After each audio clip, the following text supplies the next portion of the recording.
माँ और बेटे का ऐसा मुकदमा जिसे सुनकर के जज साहब समेत सभी लोगों की आंखों में आंसू आ गए। न्यायालय में एक मुकदमा आया जिसने सभी को झकझोर दिया। अदालतों में प्रॉपर्टी विवाद व अन्य पारिवारिक विवाद के केस तो आते ही रहते हैं, लेकिन ये मामला बहुत अलग ही किस्म का था।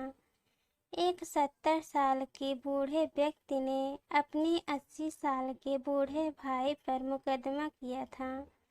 मुकदमा कुछ यूँ था कि मेरा 80 साल का बड़ा भाई अब बूढ़ा हो चला है, इसलिए वह अपना भी ख्याल ठीक से नहीं रख पाता, लेकिन मेरे मना करने के बाद भी वह हमारी 100 साल की माँ की देखभाल कर रहा है।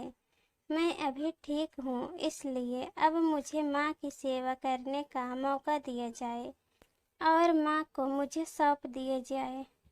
न्यायाधीश महोदय की दिमाग घूम गया और मुकदमा भी चर्चा में आ गया। न्यायाधीश महोदय ने दोनों भाइयों को समझाने की कोशिश की कि आप लोग 15-15 दिन रख लो, लेकिन कोई टस से मस नहीं हुआ। बड़े भाई का कहना था कि मैं ईश्वर को खुद से दूर क्यों होने दूं? अगर माँ कह दे कि उसको मेरे पास कोई परेशानी है या मैं उसकी देखभाल अच्छे से नहीं करता तो अवश्य ही छोटे भाई को दे दो।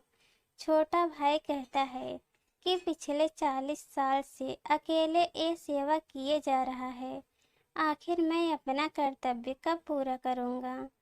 परेशान न्यायाधीश महोदय ने सभी प्रयास कर लिए, मगर कोई आंसर नहीं निकला। आखिर उन्होंने माँ की राय जानने के लिए उनको बुलवाया और पूछा कि वह किसके साथ रहना चाहती हैं। कुल 30 किलो की बेहद कमज़ोर सी औरत थी और बड़े मुश्किल से व्हील कुर्सी पर आई थी। उसने दुखी दिल से कहा कि मेरे लिए दोनों संतान बराबर हैं। मैं किसी एक के पक्ष में फैसला सुनाकर दूसरे का दिल नहीं दुखा सकती। आप न्यायाधीश हैं, निर्णय करना आपका काम है। जो आपका निर्णय होगा मैं उसको मान लूँगी। आखिरकार न्यायाधीश महोदय ने भारी मन से निर्णय दिया कि न्यायालय छोटे भाई की भावनाओं से सहमत है कि बड़ा भाई वाकई में बूढ़ा और कमज़ोर है। ऐसे में माँ की सेवा की जिम्मेदारी छोटे भाई को दे दी जाती है। फैसला सुन कर के बड़ा भाई जोर जोर से रोने लगा कि इस बुढ़ापे में मेरी स्वर्ग को मुझसे छीन लिया।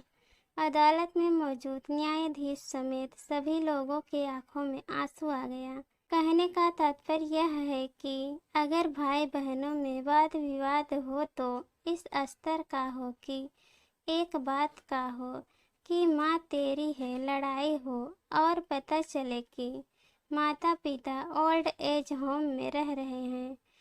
यह पाप है। हमें इस मुकदमे से ये सबक लेना चाहिए कि माता पिता का दिल नहीं दुखाना चाहिए। माता पिता की सेवा से बढ़कर और कोई सेवा ही नहीं है।